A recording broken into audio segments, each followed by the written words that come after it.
यदि डिपो धारक की अधिकतम आयु 60 या 65 वर्ष से 5 साल पहले कोई दिक्कत आ जाती है, डेथ हो जाती है, तो उसके कानूनी वारिस को वो डिपो प्रदान कर दिया जाएगा। उचित मूल्य की दुकानों के लाइसेंस आवंटन में महिलाओं के लिए 33% आरक्षण को नियम में जो संशोधन 1964 में नया नियम 5A जोड़ने को मंजूरी दी गई है।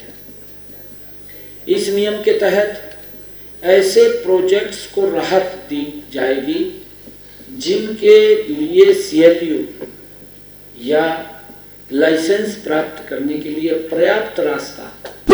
आज की इस प्रेस वार्ता में आप सबका मैं स्वागत करता हूं, अभिनंदन करता हूं। आज कैबिनेट की बैठक में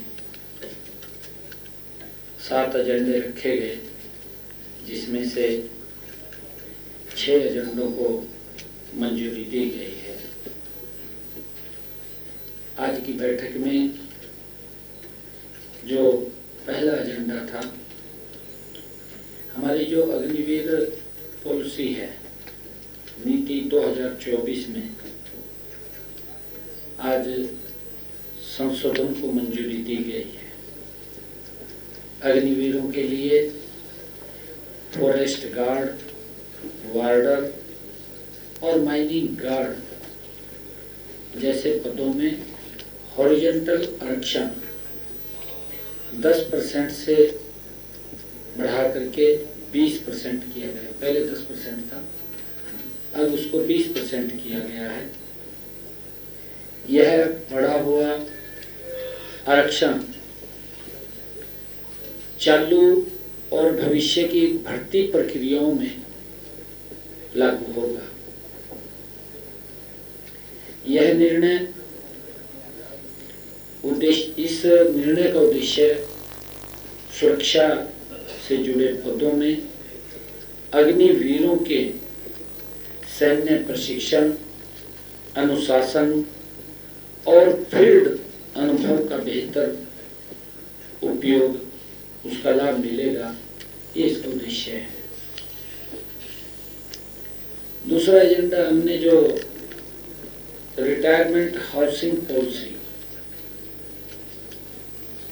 जो वृद्धजनों को सहायता प्रदान करने के लिए रिटायरमेंट हाउसिंग पॉलिसी में संशोधन किया है। जैसा कि आप जानते हैं कि वृद्धजनों की आवास और जीवन शैली संबंधी आवश्यकताओं को ध्यान में रखते हुए उनकी जरूरतों को बेहतर ढंग से पूरा करने के लिए मंत्रिमंडल ने आज कैबिनेट में निर्णय लिया है। संशोधित प्रावधानों के अनुसार TDR नीति 2021 के प्रावधानों के अनुरूप मंत्रिमंडल ने रिटायरमेंट हाउसिंग और कॉलोनियों के लिए फ्लोर एरिया जो रेशियो FAR में वृद्धि को मंजूरी दी है। वर्तमान में FAR सीमा 2.25 थी, जिसे अब बढ़ा करके 3.0 कर दिया गया है। इसी प्रकार मंत्रिमंडल में PDS सिस्टम देश के यशस्वी प्रधानमंत्री आदरणीय नरेंद्र मोदी जी के नेतृत्व में हमारी डबल इंजन की सरकार महिला सशक्तिकरण और उनके आर्थिक सुदृढ़ीकरण के लिए निरंतर प्रतिबद्ध है। हम सब जानते हैं कि जैसे लखपति दीदी, नमो ड्रोन योजना सहित विभिन्न पहल के माध्यम से महिलाओं को विकास प्रक्रिया में सक्रिय भागीदार बनाया जा रहा है। इसी दिशा में एक महत्वपूर्ण कदम उठाते हुए सरकार ने, मंत्रिमंडल ने राशन डिपों के आवंटन में महिलाओं को 33% आरक्षण देने का निर्णय किया है। इसमें ऐसी महिलाएं जो एसिड अटैक से पीड़ित या स्वयं सहायता समूह की हमारी महिलाएं या विडोज, ऐसी महिलाओं को इसमें प्राथमिकता दी जाएगी। और इस संबंध में आज मंत्रिमंडल में यह भी फैसला लिया गया है कि हरियाणा में targeted public distribution system licensing एवं कंट्रोल संशोधन आदेश 2026 में आवश्यक संशोधन को भी मंजूरी दी गई है। इसके अलावा सामान्य श्रेणी में सीएम पैक्स को भी प्राथमिकता दी जाएगी। सीएम पैक्स को, इन जो हमारे डिपो लॉट होंगे उसमें सीएम पैक्स को भी अब ये भी संशोधन किया है। अब राशन डिपोओं के नए लाइसेंस जो पहले 300 राशन कार्ड तक वो बनते थे, अब उसको चेंज करते हुए 500 राशन कार्ड तक से ऊपर वो दिए जाएंगे। जिनका पहले 300 तक था उसको 500 कर दिया, क्योंकि उसमें डिपो होगा। हाँ, 500 पे एक डिपो होगा। इसी प्रकार डिपो धारकों की अधिकतम आयु 60 वर्ष को लिखित आवेदन, पहले 60 वर्ष थी, अब उसमें थोड़ा मंत्रिमंडल ने निर्णय किया है कि जो हमारे डिपो होल्डर अच्छा काम करते हैं, जो पब्लिक बोलती है भी ये डिपो वाला बहुत अच्छा व्यक्ति है, ऐसे व्यक्ति को उनके अच्छे कार्य को देखते हुए उसको 5 वर्ष तक और बढ़ाया जा सकता है। ऐसे लोगों को जो अच्छा काम करते हैं,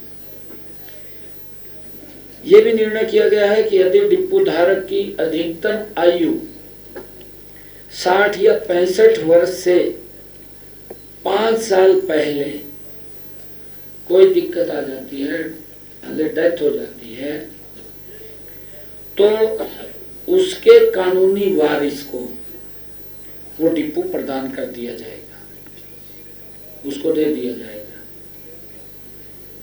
और आवेदकों की जो आयु सीमा है, जब ये इसकी ऐड निकलती है तो 21 से 45 वर्ष के बीच निर्धारित की गई है। ये लोग इसमें अप्लाई कर सकते हैं। और आवेदकों के पास परिवार पहचान पत्र तथा संबंधित क्षेत्र का निवासी होना वो अनिवार्य है, जो उसके अंदर कहा गया है। जो हमारी ये फेयर प्राइस शॉप है, उचित मूल्य की दुकानों के लाइसेंस आवंटन में महिलाओं के लिए 33% आरक्षण को रोस्टर प्रणाली के आधार पर लागू किया जाएगा, ये निर्णय किया है।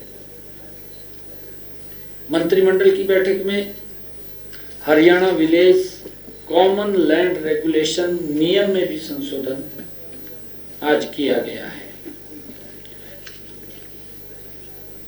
जैसा अब सबको पता है कि नियम में जो संशोधन 1964 में नया नियम 5A जोड़ने को मंजूरी दी गई है।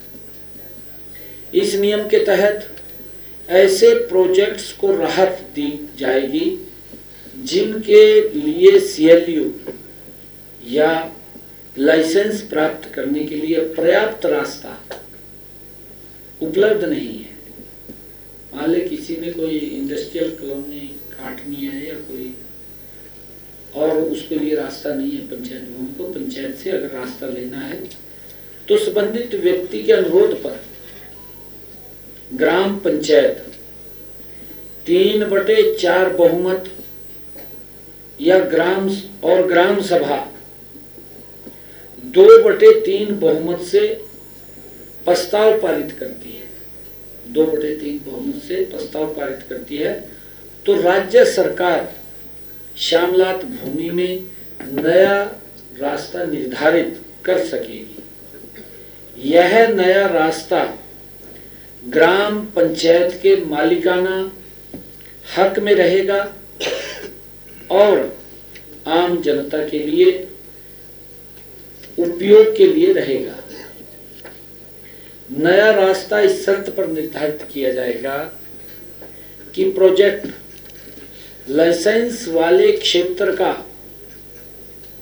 5% या पंचायत द्वारा रास्ते के लिए निर्धारित की गई भूमि के आकार का 4 गुना, मान ले जितना रास्ते में जमीन गई है उसका 4 गुना जो भी अधिक होगा उसके मालिकाना हक का हस्तांतरण किया जाएगा। जो भी ज्यादा होगा उसको देना पड़ेगा।